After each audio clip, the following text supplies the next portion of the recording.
Hello friends, welcome to সোপান academy. আজকে আমরা এই প্র্যাকটিস সেটটার সমাধান দেখব। প্রথম প্রশ্ন, একটি নৌকার স্রোতের প্রতিকূলে এবং স্রোতের অনুকূলের গতিবেগ 1:2। নৌকাটি স্রোতের অনুকূলে 40 কিলোমিটার যেতে 5 ঘন্টা সময় নেয়। তাহলে স্থির জলে 24 কিলোমিটার দ্রুত অতিক্রম করতে নৌকার কত সময় লাগবে? তো অনুকূলে দেখো, এখান থেকে আমরা বেগটা পেয়ে যাবো। এখানে বলেছে 40 কিলোমিটার যেতে 5 ঘন্টা সময় নিচ্ছে, তাহলে এখানে তার অনুকূলে বেগটা আমরা পেয়ে যাব। অনুকূলে বেগ কত পাবো? 40/5, মানে 8 কিমি প্রতি ঘন্টা। ঠিক আছে, 8 কিমি প্রতি ঘন্টা। 24 কিমি দূরত্ব অতিক্রম করতে নৌকার কত সময় লাগবে সেটা আমাকে বের করতে বলেছে। ঠিক আছে, সো দেখো 1:2 অনুকূল আর প্রতিকূলের যে বেগের অনুপাত সেটা দেখো দিয়ে দিয়েছে 1:2। প্রতিকূলে হচ্ছে 1 হলে অনুকূলে হবে 2, তাহলে আমি বলতে পারি এই 2 রেশিওর মান হচ্ছে 8, অনুকূলের বেগ 8, 1 রেশিওর মান হবে 4। তাহলে 4 কিমি প্রতি ঘন্টা, এটা কি হলো? এটা হলো প্রতিকূলে বেগ। প্রতিকূলে বেগ, তাহলে এই 4 কিমি বেগে 40 কিলোমিটার যেতে, আচ্ছা স্থির জলে বলেছেন, ভুল হলো, স্থির জলে, তার মানে আমাকে নৌকার বেগটাকে বের করতে হবে। নৌকার বেগটা বের করতে হবে। নৌকার বেগ বের করে 24কে এটা দিয়ে ভাগ করে দেবো। নৌকার বেগ কি হবে দেখো, অনুকূলে বেগ প্রতিকূলে বেগ যোগ করে বাই 2, 12/2 মানে 6। 6 হয়ে যাচ্ছে নৌকার বেগ স্থির জলে। তাহলে 24 কিলোমিটার যেতে 24/6, 24/6 মানে হচ্ছে তোমার 4 ঘন্টা সময় লাগবে। অপশন ডি হয়ে যাবে সঠিক। বোঝা গেছে? নেক্সট অঙ্ক দেখো, এ এবং এ থেকে বি এর বয়সের অনুপাত 4:5। এটা এ এবং হবে, এ এবং বি এর বয়সের অনুপাত 4:5। 4 বছর পর এই অনুপাত হবে 14:17। তাহলে বি এর বর্তমান বয়স নির্ণয় করো। ঠিক আছে, তো এখন আছে 4:5, 4 বছর পর হবে 14:17। তো এদের মধ্যে গ্যাপ গুলো দেখো, এটার গ্যাপ হচ্ছে 1 আর এটার গ্যাপ হচ্ছে 3। তো নিচের এই 3টাকে দিয়ে ওপরটাকে গুণ করতে হবে। 3 দিয়ে এটা গুণ করলে হবে 12:15। এটাকে আমি 1 দিয়ে গুণ করবো অনুপাতটাকে, 14:17। এদের মধ্যে গ্যাপ হচ্ছে 2 রেশিও। এই 2 রেশিওর মান হচ্ছে কত? 4 বছর। 4 বছর পর বলেছে, তাহলে 2 রেশিওর মান হচ্ছে 4, 1 রেশিওর মান হবে 2। ঠিক আছে, বি এর বর্তমান বয়স জানতে চেয়েছে, তাহলে বি এর বর্তমান বয়স মানে 15 রেশিও। তো 15 রেশিওর মান কত? 15 × 2 মানে 30। Option D. নেক্সট, যদি কোনো সংখ্যাকে 5-8 দ্বারা ভাগ করার কথা থাকে, তার পরিবর্তে 5-8 দ্বারা গুণ করা হয়, তাহলে ত্রুটির শতকরা কত? তাহলে ত্রুটি কত হয়েছে দেখো, 5-8 দিয়ে তাকে ভাগ করতে বলা হয়েছিল, সে 5-8 দিয়ে গুণ করে দিয়েছে। আমরা সেই সংখ্যাটাকে ধরে নেবো, সেই সংখ্যাটাকে ধরে নেবো 40। ঠিক আছে, তাহলে 40টাকে সে 5-8 দিয়ে যদি ভাগ করা হয়, 40কে যদি 5-8 দিয়ে ভাগ করি, এটা উল্টে যাবে। 5-8-40 মানে 64 আসার কথা, পরিবর্তে সে 5-8 দিয়ে গুণ করে দিয়েছে। তাহলে 40-এর সঙ্গে 5/8, 40 কিভাবে ধরলাম? এই যে 5 আর 8-এর লসাগু। ঠিক আছে, 8 দিয়ে এটা 5 বার যাচ্ছে, মানে 25 সে বের করে দিয়েছে। এইটা তার আসার কথা সঠিক উত্তর, এইটা সে এখন ভুল উত্তর, 25 বের করেছে। তাহলে কত কম বের করেছে বা ত্রুটির যে শতকরা সেটা আমরা দেখছি। তাহলে কি 64 থেকে তুমি 25 এটার বাদ দিয়ে দাও, কত হচ্ছে? 64 - 25 যদি তুমি করো, 5, 9, 3, 2 মানে 39 হয়ে যাচ্ছে তার ত্রুটি। কিন্তু এটা শতকরাতে পরিণত করতে হবে। এটা শতকরা হলে বাই 64, 64 হচ্ছে রাইট অ্যান্সার। রাইট অ্যান্সারটা যাবে নিচেই, 64 × 100। ওকে, তো 64 এটাকে 4 দিয়ে, 4 একে 4, 4 × 16 64, 4 25 16 অ্যাপ্রক্সিমেট মান এখানে আসবে। ঠিক আছে, অ্যাপ্রক্সিমেট মান এখানে আসবে। তাহলে উপরে 39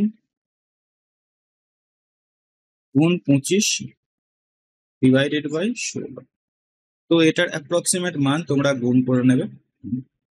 39 এর কাছাকাছি মানে 61 হবে। ঠিক আছে, 61 অ্যাপ্রক্সিমেট মান 61 হবে। দেখো 64-র মধ্যে 39, সেটা আমি 100-র মধ্যে তুলনা করছি। 64-র মধ্যে যদি 39 হয়, তাহলে 100-র মধ্যে সেটা একটু বেশি হবে, 39-এর থেকে বেশি হবে। 100% তো নয়, 144 হবে না, 156 হবে না, 100%-এর বেশি হবে না, 100% থেকে কমই হবে। ঠিক আছে, তাহলে হয়ে যাবে দেখবে 61%। নেক্সট, 10,000 টাকার বার্ষিক 10% হারে 2 বছরের জন্য বিনিয়োগ করা হয়েছিল, যেখানে সুদ অর্ধ বার্ষিক হারে চক্রবৃদ্ধি হয়। মানে সুদের ক্যালকুলেশনটা 6 মাস অন্তর অন্তর হয়। বুঝতে পেরেছো? চক্রবৃদ্ধি সুদের হার নির্ণয় করতে বলেছে। তো এখানে যেটা সুদের হার ছিল 10%, যখন এটা 6 মাস অন্তর অন্তর ক্যালকুলেট হবে, তাহলে আমি নতুন যে রেট সুদের হার আমি বলতে পারবো 10/2, মানে 5%। এটা কিন্তু 6 মাসে, প্রত্যেক 6 মাসের অন্তর 5% হচ্ছে। 1 বছরের জন্য 10%, কিন্তু 6 মাস অন্তর অন্তর অর্ধ বার্ষিক হারে হিসাব হয়। এর অর্থ হচ্ছে 6 মাস অন্তর অন্তর ক্যালকুলেট হয়, মানে 5%। এখানে বছর যেটা ছিল 2 বছর, টাইম যেটা ছিল 2 বছর, সেটা এখন নিউ টাইম হয়ে যাবে 4 সাইকেল হয়ে যাবে। মানে 6 মাস অন্তর অন্তর যদি হিসাব হয়, তাহলে 2 বছরে 4টা আমরা এরকম 6 মাস অন্তর অন্তর হিসাব করতে পারবো, 4টা সাইকেল অ্যাকচুয়ালি। তাহলে এখন অঙ্কটা হয়ে যাচ্ছে 5% সুদের হার, 4 বছর টাইম, 10,000 টাকার উপরে সুদ কত হবে। তো দেখো, ডাইরেক্ট যদি সুদ বের করতে হয়, তাহলে আমরা রেশিও মেথডে অ্যাপ্লাই করবো। রেশিও মেথড মানে 4 বছরের জন্য সুদের যে রেশিওটা, সেটা হচ্ছে 4641। ঠিক আছে, 4641। এরপর কি করবে, এই 10,000-এর 5% বের করো। 10,000-এর 5% মানে হচ্ছে, দুটো শূন্য কেটে যাচ্ছে 500। আবার এই 500-র 5%, দুটো শূন্য কেটে যাচ্ছে 25। এই 25-এর 5%, 25-এর আবার 5% আছে। ঠিক আছে, 5 25 125/100, মানে হয়ে যাচ্ছে 1.25। এই 1.25-এর আবার 5% আছে, তাহলে 625, মানে 0.0625। আচ্ছা, ভুল হলো, 1 মিনিট। 625 দুটোর আগে দশমিক, 0.06 হবে, 0.062। ঠিক আছে, এটা হবে। এরপরে তুমি এই গুণগুলো করো। 2000 এখান থেকে হবে, এখান থেকে 25 × 6 মানে 150 হবে, এখান থেকে 4.100 মানে 5 আসবে এখান থেকে, আর এখান থেকে হবে 0.062। অ্যান্সার হবে এটা 0625, 5 5 1 2 2 1 5 5.0625। অপশন বি হয়ে যাবে সঠিক উত্তর।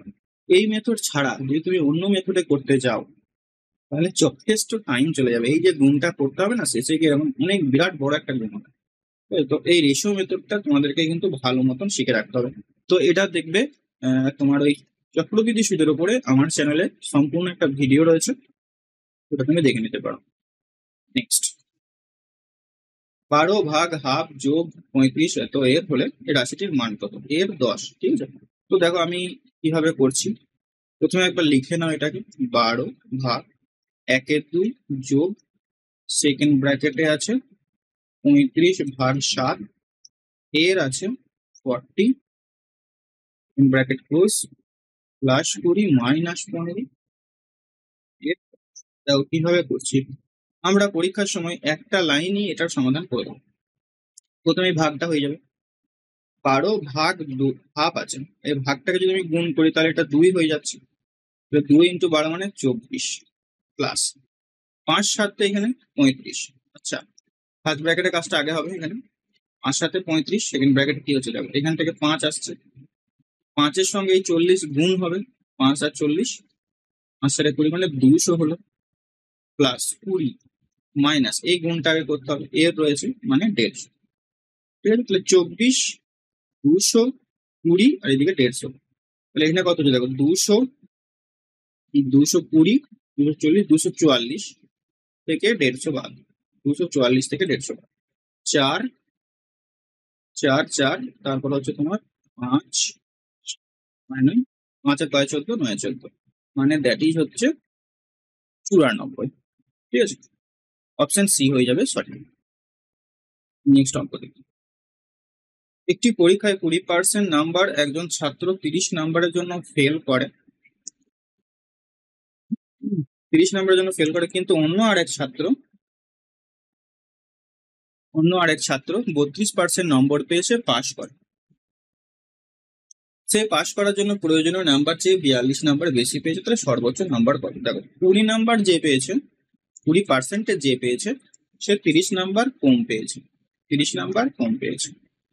আর যে 32% পেয়েছে সে 42 বেশি পেয়েছে। তো এদের মধ্যে পার্থক্য নির্ণয় করো। তাহলে 20 আর 32-এর মধ্যে পার্থক্য হচ্ছে 12%। এটার পার্থক্য হচ্ছে দেখো প্লাস আর এখানে মাইনাস রয়েছে, কিন্তু পার্থক্যটা হবে 70। তাহলে 1%-এর মান হবে 6, মানে 6 মার্কস পাওয়া মানে 1% পাওয়া। আমাকে জানতে চাইছে সর্বোচ্চ মার্কস, তার মানে 100% কত? That is 600। অনেক সময় এই প্রশ্নটা বের করতে বলে যে পাস পার্সেন্টেজ কত, পাস পার্সেন্টেজ কত, বা পাস মার্কস কত। তাহলে তখন কি অ্যান্সার হতো যদি পাস পার্সেন্টেজ চাইতো? তাহলে দেখো 30 মার্কস এখানে কম পেয়েছে, 6 মার্কস মানে হচ্ছে 1%, তাহলে 30 মার্কস মানে কত পার্সেন্টেজ? 5%। তার মানে 20% পেয়েছে আর 5% কম পেয়েছে, তার মানে তাকে পেতে হতো 25%। ঠিক আছে, যদি পাস পার্সেন্টেজ বলতো তাহলে 25% অ্যান্সার হতো। নেক্সট, আকাশ একটি পুরনো ফোন এত টাকায় কেনে এবং মেরামতের জন্য 450 টাকা খরচ করেন। তিনি তা বিক্রি করেছেন 5070 টাকায়, তাহলে লাভের শতকরা হার। দেখো এত টাকা দিয়ে কিনে এনেছে, তাহলে এটা কিন্তু তার ক্রয় মূল্য না। ক্রয় মূল্য কোনটা? ক্রয় মূল্য হচ্ছে একটা প্রোডাক্ট সে কিনেছে, কেনার পরে তাকে যদি মেরামত করে বা আনতে গিয়ে খরচ হয়, সেটাও কিন্তু ক্রয় মূল্যের সঙ্গে যুক্ত হয়ে যাবে। মানে মোদ্দা কথা, একটা জিনিসকে কিনতে গেলে পকেট থেকে যত টাকা বেরিয়ে যাচ্ছে সেটাই হয়ে যাচ্ছে ক্রয় মূল্য। ক্রয় মূল্য কিছুই না, পকেট থেকে যেটা বের হচ্ছে ক্রয় মূল্য, পকেটে ঢুকছে সেটা হচ্ছে বিক্রয় মূল্য। 3450, তাহলে ক্রয় মূল্য এখানে কত হবে বলো তো? অ্যাকচুয়ালি 3450, আর এটা একটা সে খরচ করেছিল 450 টাকা মেরামতের জন্য, তাহলে যোগ করে দাও মানে 3900। এটা হয়ে যাচ্ছে তার ক্রয় মূল্য। বিক্রয় মূল্য বলে দিয়েছে 5070। তাহলে প্রফিট পার্সেন্টেজ আমরা বের করে নেব। কিভাবে বের করবে? এখানে হচ্ছে তোমার 70 বিয়োগ করো, 70 9 আর 9 10 1 2 4 1 1170 টাকা তার প্রফিট হচ্ছে। কতর মধ্যে? 3900-র মধ্যে। 100-র মধ্যে দুটো শূন্য, 39 দিয়ে এটা যাবে আই থিঙ্ক 3 9 27, 3 বার যাবে 30, তাহলে 30%। ওকে, তার প্রফিট পার্সেন্টেজ হচ্ছে 30, অপশন বি। নেক্সট, 3 এর পাওয়ার 2x + 3 81-র পাওয়ার x হলে x এর পাওয়ার 3 এর মান কত হবে? 3 এর পাওয়ার আছে 2x + 3 সমান সমান হচ্ছে 81-র পাওয়ার x। এই 81-কে আমরা লিখতে পারি 3 এর পাওয়ার কত? 4। 3 এর পাওয়ার 4 মানে 81, 3 এর পাওয়ার 4, এর সঙ্গে x লেগে যাবে। 81-র পরিবর্তে আমি 3 এর পাওয়ার 4 লিখি, 3 মানে কি? 4টা 3 পাশাপাশি গুণ করো, দেখো 81 আসবে। 3 এর পাওয়ার 4x। এখন আমি সমান করতে পারি, এটাকে উড়িয়ে দাও, সমান করতে পারি। এখানেও 3 আছে, এখানেও 3 আছে, তাহলে এই 2x + 3 আর এখানে 4x সমান হয়ে যাবে, পাওয়ার গুলো সেম হয়ে যাবে। তাহলে আমি বলতে পারি 2x, এই 2x-টা এদিকে গেলে বিয়োগ হয়ে যাবে, 2x হয়ে যাবে। 2x সমান হচ্ছে 3, x সমান হবে 3/2। ঠিক আছে, আনসার কি বলেছে? x এর পাওয়ার 3, এটার পাওয়ারে যদি আমি 3 বসাই তাহলে এটার পাওয়ারও 3 আসবে। 3 এর কিউব মানে তোমার 27, আর এখানেও 2 এর কিউব, প্রত্যেকটার পাওয়ারে কিন্তু 3 চাপবে, 8, 27/8, অপশন এ। নেক্সট,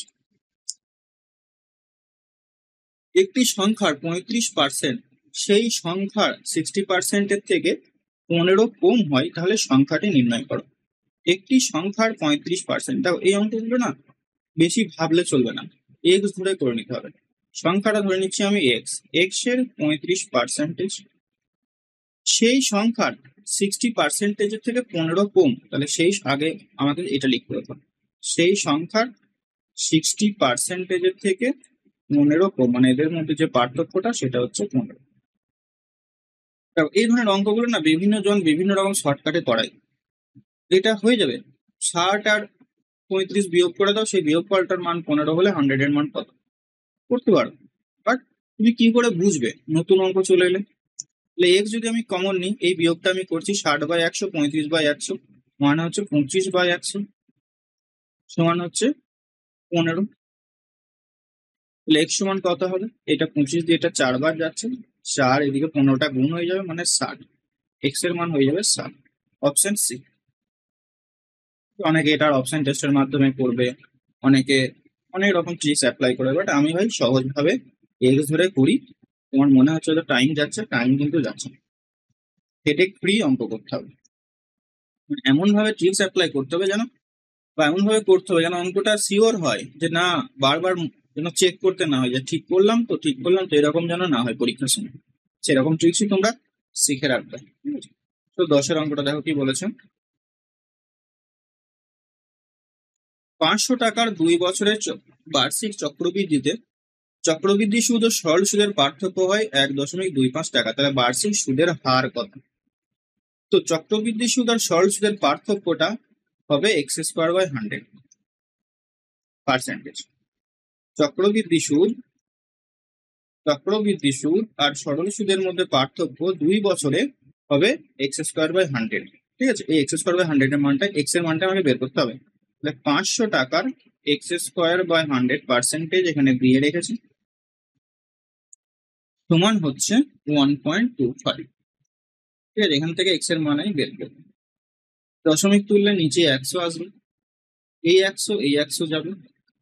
আবার দেখো 500 x², এইখানে পার্সেন্টেজের জন্য একটা 100 আমি কিন্তু পাবো, এই পার্সেন্টেজটার জন্য একটা 100 পাবো, আগের একটা 100 রয়েছে, পার্সেন্টেজটার জন্য 100 পাবো, এটা 125। এই শূন্য গেল, 5 দিয়ে এটা 5 25, তাহলে x² সমান 25, তাহলে x সমান হবে 5। সুদের হার হয়ে যাবে 5%। যদি তোমার এটা মনে না থাকে বা এই বিষয়টা যদি তুমি না জানো, তাহলে এই অঙ্কটা করতে গিয়ে তোমার কিন্তু কালকাম ছুটি, অপশন টেস্ট করতে হবে। তো সব থেকে বেস্ট হচ্ছে এটাও কিন্তু আমাদের যে চক্রবৃদ্ধি সুদ রয়েছে সেই ভিডিওতে তুমি এটা পেয়ে যাবে। ফাউন্ডেশনে যদি প্রবলেম থাকে ভাই, আমার প্র্যাকটিস সেটের সলিউশন বুঝতে পারবে না। তো ফাউন্ডেশন কোর্সগুলো কিন্তু ভালো করে নাও। যদি তোমার মনে হয় যে ফাউন্ডেশন কোর্স করতে হবে, তাহলে আমাদের এই নাম্বারে যোগাযোগ করো। নেক্সট, 6 জন মেয়ের শ্রেণীর গড় বয়স হচ্ছে তোমার এক্স। 6 জন মেয়ের শ্রেণীর গড় বয়স এক্স। x-2, x+4, x+8 এই বয়সী 4 জন নতুন মেয়ে শ্রেণীতে যোগ দেয়, তাহলে নতুন গড় বয়স কত হবে? 6 জনের গড় বয়স ছিল এক্স, তাহলে কত মোট বয়স সেখানে ছিল কত? তুমি বলবে 6x। পরে এরা যোগ দিচ্ছে, কি যোগ দিচ্ছে? x-2 যোগ হচ্ছে, x+4 যোগ হচ্ছে, x+8 যোগ হচ্ছে, আর x+10 যোগ হচ্ছে। এটা কত দিয়ে ভাগ করে দেবে যোগফলটাকে? কজন হচ্ছে? 6 জন ছিল, পরে 4 জন, মানটাকে 10 দিয়ে ভাগ করে দেবে।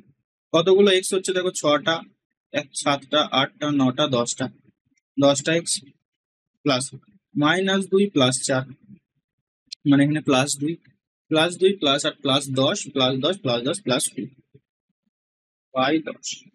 তো 10 আমি যদি কমন নিয়ে নিই উপরে, তাহলে x+2 করে থাকছে, আর নিচেই 10, 10 10 কেটে যাচ্ছে, মানে x+2 হয়ে যাবে নতুন গড়। ঠিক আছে, কিছু নেই অঙ্কগুলো। একটি 13 লিটার মিশ্রণে দুধ ও জলের অনুপাত 3:2।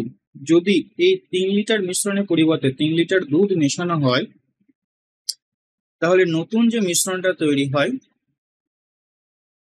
সেখানে দুধ ও জলের অনুপাত কত হবে? এটা তোমাকে একটু বেসিক নিয়মে করতে হবে, একটু বড় হতে পারে।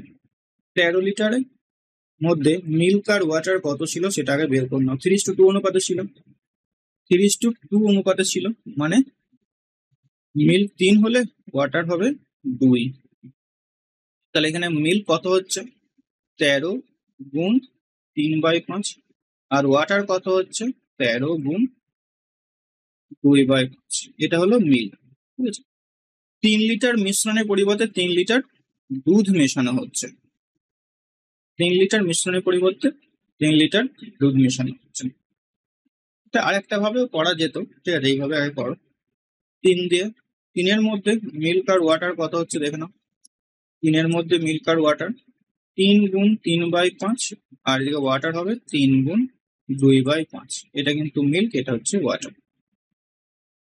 এখন 3 লিটার দুধ মেশানো আছে, তাহলে দেখো মিল্ক এখানে কিরকম থাকছে, মিল্ক থাকছে 13 × 3 একবারে করে দিচ্ছি আমি, 3 × 3 = 39/5 এখানে মিল্ক হচ্ছে।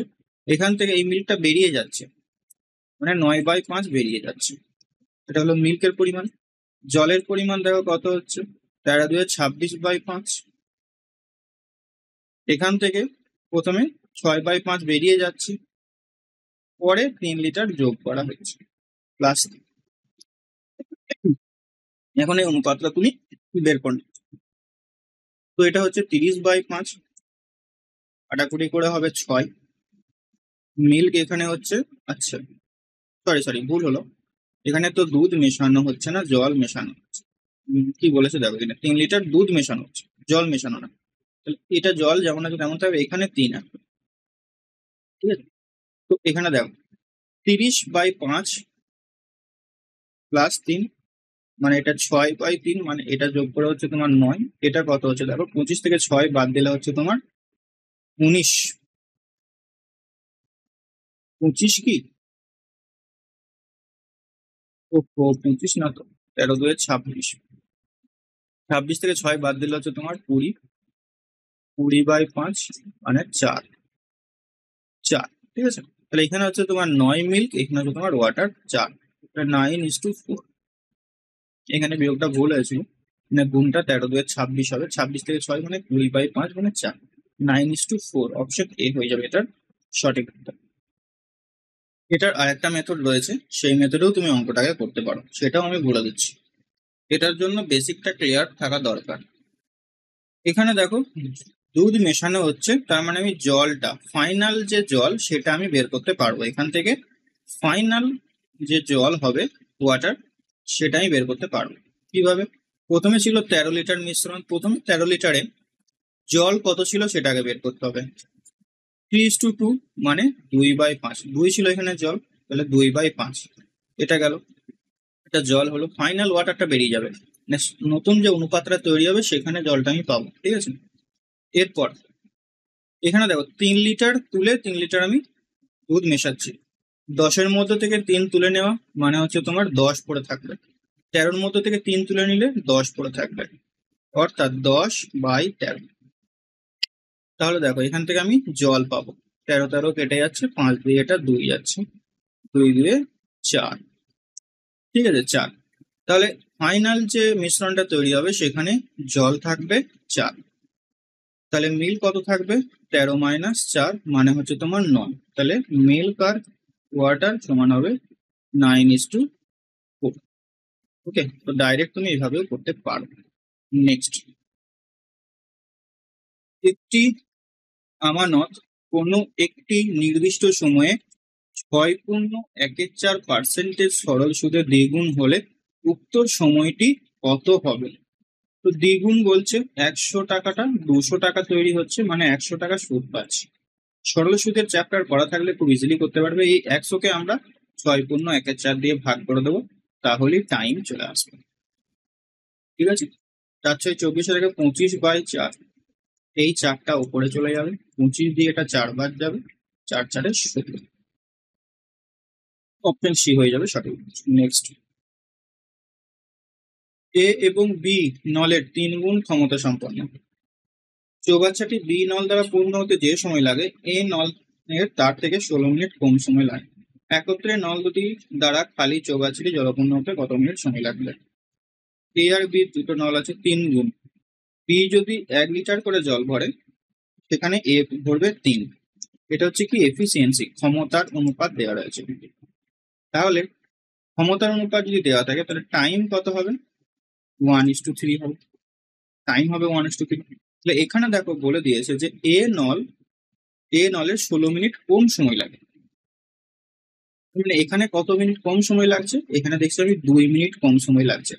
বি যদি 3 মিনিটে ভর্তি করতে পারে, এ এখানে 1 মিনিটে ভর্তি করে দেবে, মানে 2 মিনিট কম সময় লাগছে। প্রশ্নে বলেছে 2 মিনিট না, সেটা হবে 16 মিনিট। তাহলে 2 এর মান 16, তাহলে 1 এর মান আমি বলতে পারি 8, আর 3 এর মান আমি বলতে পারি 24।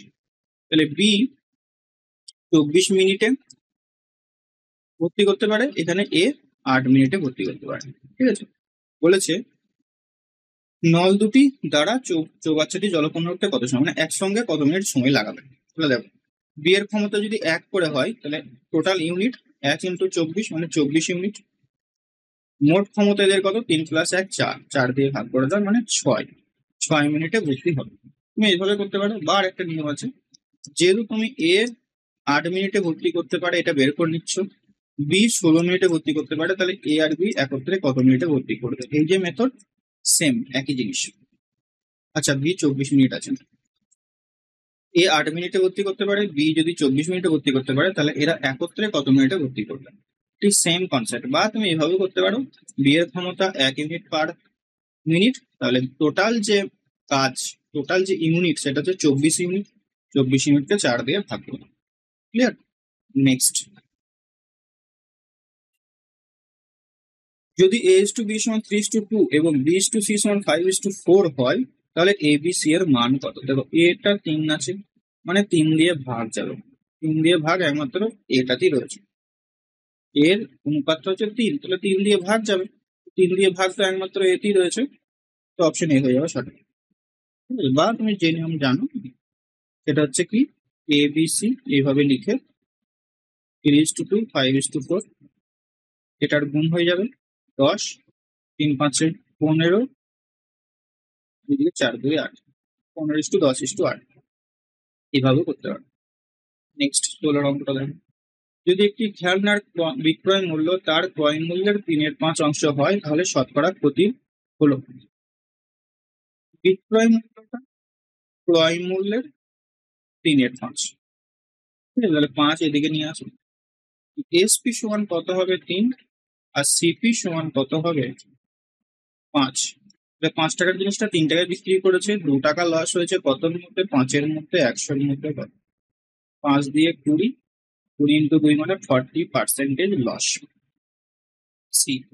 নেক্সট, পি কিউ এর চেয়ে দ্রুত হাঁটে, পি এবং কিউ উভয়ই 24 কিমি হাঁটে, তাদের গতির যোগফল 7 কিমি প্রতি ঘন্টা এবং তাদের নেওয়া সময়ের যোগফল 14 ঘন্টা, তাহলে পি এর গতি কত। বলেছে পি কিউ এর চেয়ে দ্রুত হাঁটে, এখানে মানে মানে অ্যাকচুয়ালি পি এর গতিবেগটা কিউ এর থেকে বেশি, এটা বোঝাতে চাইছি। ঠিক আছে, পি এবং কিউ উভয়ই 24 কিমি হাঁটে, তাদের গতির যোগফল বলে দিয়েছে 7 কিমি প্রতি ঘন্টা। ঠিক আছে, তো স্পিড অফ পি আর স্পিড অফ কিউ এদের যে যোগফল সেটা হচ্ছে 7 কিমি প্রতি ঘন্টা। ঠিক আছে, তারা 24 কিলোমিটার হাঁটতে তাদের নেওয়া সময়ের যোগফলটা বলে দিয়েছে 14 ঘন্টা, মানে time P R time Q এদের যোগফলটা হবে 14 ঘন্টা। তো এটা তুমি হিট অ্যান্ড ট্রায়াল মেথডে করলে। হিট অ্যান্ড ট্রায়াল মেথড কিরকম, হিট অ্যান্ড ট্রায়াল মেথড কিরকম জিনিস, এটা তুমি স্পিড ধরে নেবে এদের যে যোগফল 7 আছে, তো আমি স্পিডটাকে 4 + 3 আকারে ধরে নেব, 4 + 3, 2 + 5 আকারেও ধরতে পারো। এমন সংখ্যা ধরতে হবে যেন তাদের এই 24 দিয়ে যখন ভাগ করব গতিবেগ দিয়ে, তখন যেন যোগফলটা 14 হয়। মানে আমি পি এর স্পিড যদি 4 ধরে নিই, পি এর গতিবেগ, তাহলে পি এর টাইম কত লাগবে 24 কিমি যেতে, তুমি বলবে 6 ঘন্টা। আর কিউ এর গতিবেগ যদি 3 ধরি, তাহলে কিউ এর টাইম লাগবে 24/3 মানে 8 ঘন্টা। 8 + 6 মানে হচ্ছে তোমার 14 ঘন্টা। তাহলে পি এর গতিবেগ এখানে হবে 3, সরি 4, পি এর গতিবেগ হবে 4, অপশন সি। ঠিক আছে, কিউ এর গতিবেগ হবে 3। কারণ কি বলতো, এখানে পি এর গতিবেগটা বেশি হচ্ছে, কারণ বলেই দিয়েছে যে পি কিউ এর চেয়ে দ্রুত হাঁটে। ওকে, বা এটাকে তুমি আবার বেসিক নিয়মে করতে পারো, বেসিক নিয়মটা বড় হবে বলে আমি যাচ্ছি না। 18 অঙ্কটা দেখো, 30 কিলোমিটার দ্রুত অতিক্রম করতে সমীরের চেয়ে অমিতের 2 ঘন্টা বেশি সময় লাগে। ঠিক আছে, অমিত তার গতিবেগ দ্বিগুণ করলে সে সময়ের চেয়ে 1 ঘন্টা কম সময় নেবে। সমীরের তার ভ্রমণের গতিবেগ পরিবর্তন না করে, তাহলে অমিতের প্রকৃত গতিবেগ কত। এখানে কিছু একটা এক্স বা ওয়াই কিছু একটা ধরে নিতে হবে। সমীরকে ধরে নাও এক্স, সমীরের যে গতিবেগ সেটা হচ্ছে এক্স কিমি প্রতি ঘন্টা। বলেছে সমীর অমিতের চেয়ে 2 ঘন্টা বেশি সময় লাগে। এরপর অমিতের তাহলে টাইম দেখো, সমীরের টাইমটাকে বের করে নাও। সমীরের টাইম, এস টাইম লিখে দিচ্ছি, সমীরের টাইম তাহলে 30/x ঘন্টা, ঠিক আছে। এরপর অমিতের 2 ঘন্টা বেশি সময় লাগবে, তাহলে অমিতের টাইম কত হবে? 2 ঘন্টা বেশি সময় লাগবে সমীরের চেয়ে, মানে 30/x + 2, এটা হলো অমিতের টাইম। এরপর অমিত তার গতিবেগ যদি দ্বিগুণ করে, অমিত তার গতিবেগ দ্বিগুণ করেছে। আচ্ছা, অমিতের তাহলে অমিতের যদি টাইম পাই তাহলে অমিতের গতিবেগটাকে বের করতে হবে। কত? 30/x + 2। এটা আমার মনে হয় সব থেকে বেটার হতো অপশন টেস্টের মাধ্যমে করলে। দেখা যাক, এটা গেল। এরপর প্রশ্নে কি বলেছে?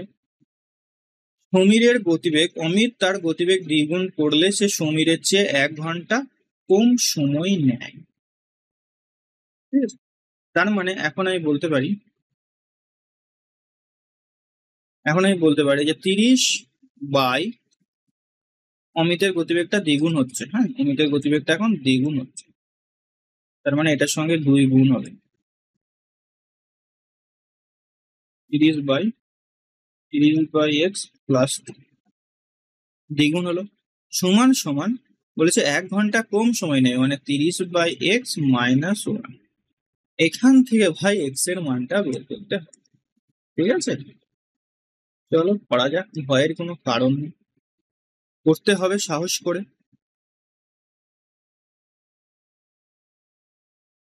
এখানে করছি ক্যালকুলেশনটা, মিনিট।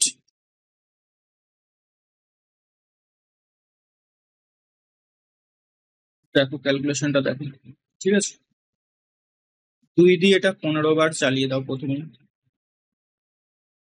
তাহলে 15 ডিভাইডেড বাই, এইখানে যোগটা দেখো 30/x + 2, 30 তো রয়েছে, এইখানে হচ্ছে 30 + 2x/x, তাহলে এই এক্সটা এখানে চলে যাবে, এই 30 + 2xটা আবার উপরে চলে যাবে, তার মানে আলটিমেটলি পড়ে থাকবে এটা।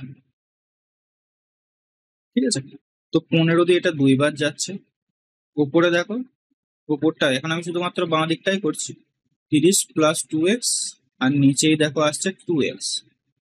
ওকে, সমান সমান 30/x - 1, এটাকে আমি করছি 30 - x/x, এই x গেল, 2 দিয়ে এটা ভাগ হয়ে যাবে, 15 + x সমান হচ্ছে 30 - x, 2x সমান হচ্ছে দেখো 30 - 15 মানে 15, তাহলে x সমান কত হচ্ছে 7.5।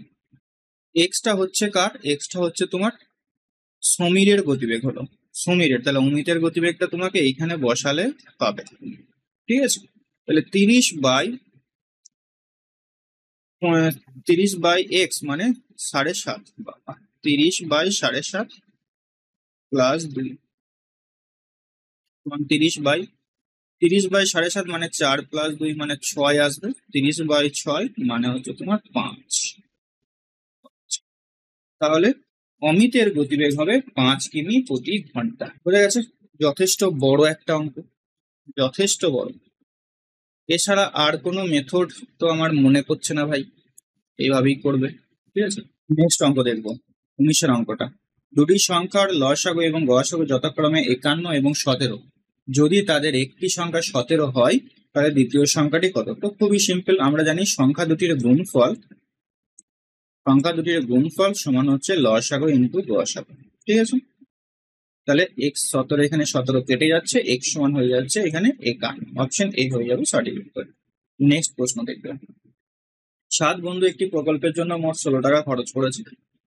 অষ্টম বন্ধু তাদের 8 জনের গড় ব্যয়ের চেয়ে x টাকা বেশি খরচ করেছে, তাহলে মোট খরচ কত টাকা হয়েছে? আমি এখানে গড় ধরে নেব x টাকা, মোট গড় হয়েছে x টাকা।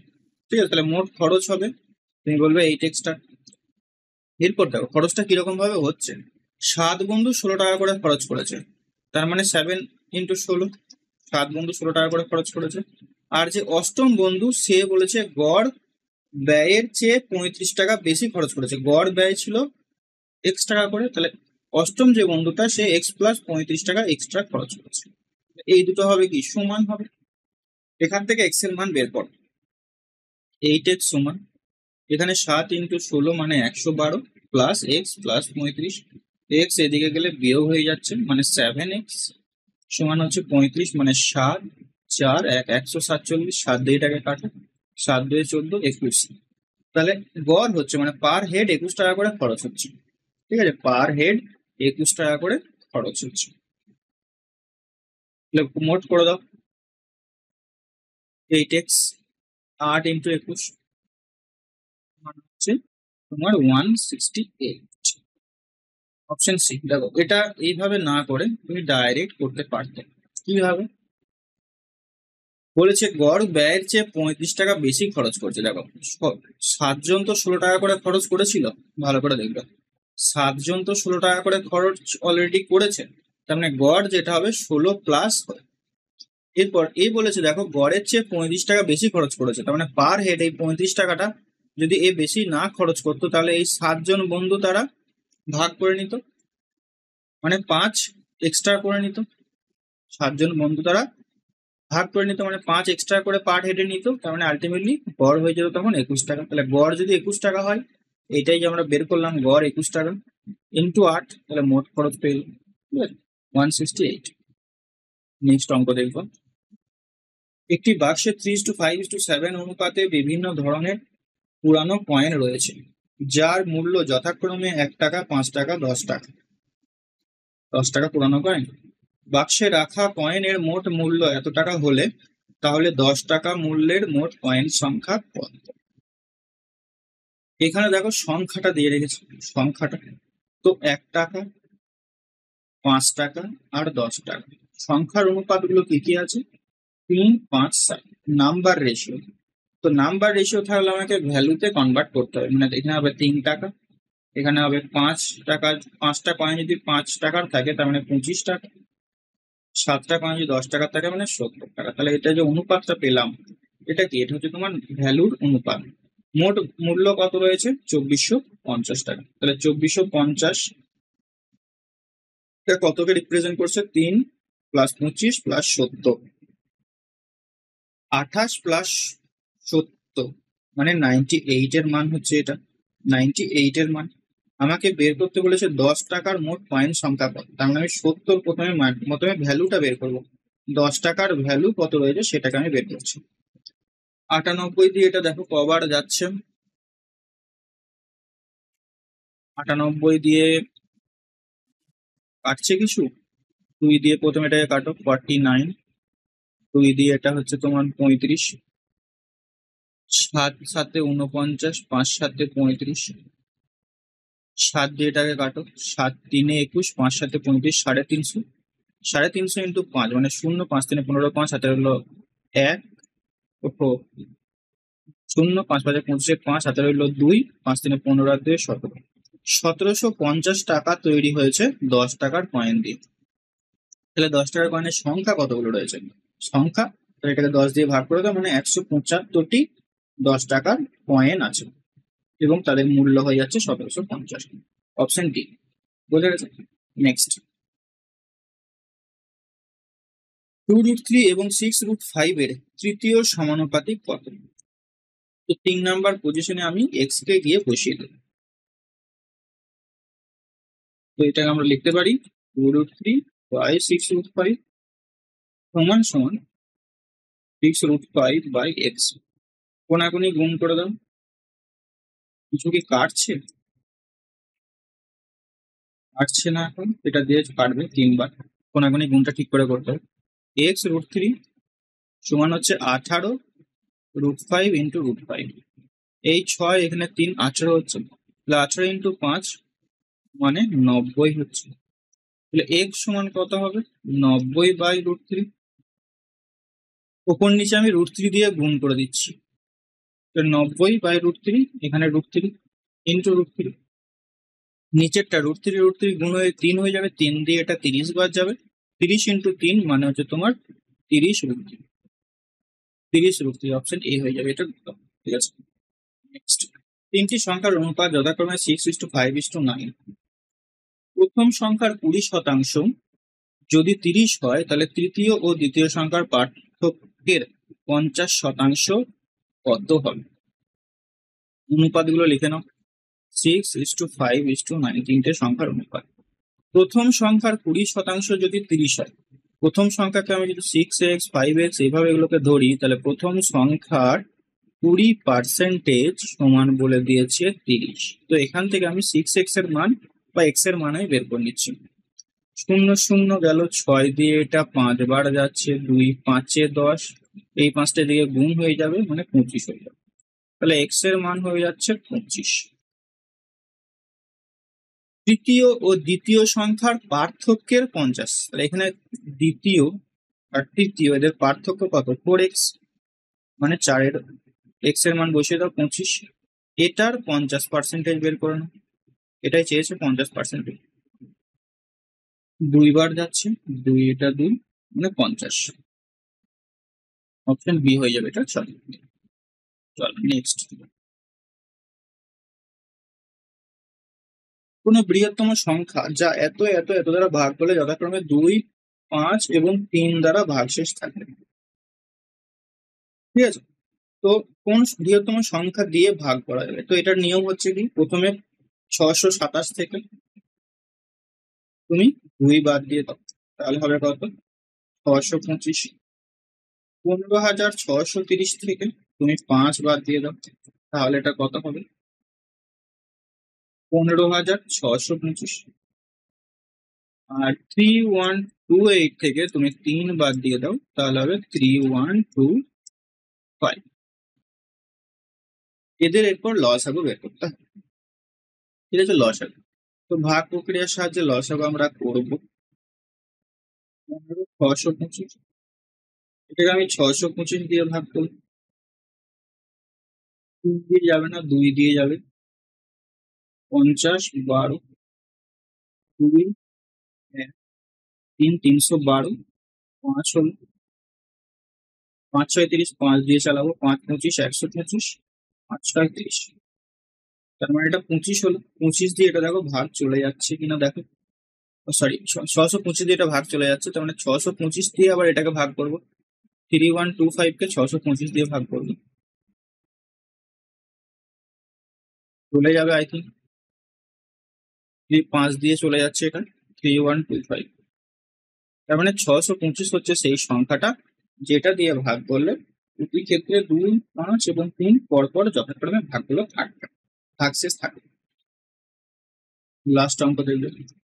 24 সেন্টিমিটার এক্স, সরি 24 সেন্টিমিটার গুণ 12 সেন্টিমিটার গুণ 8 সেন্টিমিটার, ওগুলো গুণ আছে অ্যাকচুয়ালি, গুণ আছে। মাপে 3টি ইট দিয়ে 24 মিটার লম্বা, 8 মিটার উঁচু এবং 60 মিটার পুরু একটি দেওয়াল নির্মাণ করতে কতগুলি ইট লাগবে যদি দেওয়ালের 10% অংশ মর্টার দ্বারা পূর্ণ থাকে? বুঝতে পেরেছো? মানে 10% অংশ পূর্ণ করবে না। তো কিছুই না, এখানে দেখো 24 রয়েছে, প্রথমে ক্ষেত্রফলটা বের করে নাও। 24, 12, 8 ক্ষেত্রফল না, আয়তন, আয়তন 24, 12, এখানে 8 সেন্টিমিটার। এটা কি হচ্ছে? এটা হচ্ছে তোমার 24, 12, এটা হচ্ছে তোমার ইটটার যে পরিমাণ, ইটটার যে আয়তন সেটা আমরা পেলাম।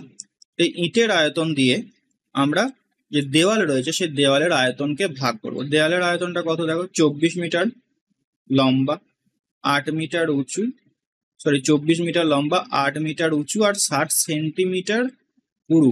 এইগুলো মিটারে আছে আর এটা সেন্টিমিটারে আছে।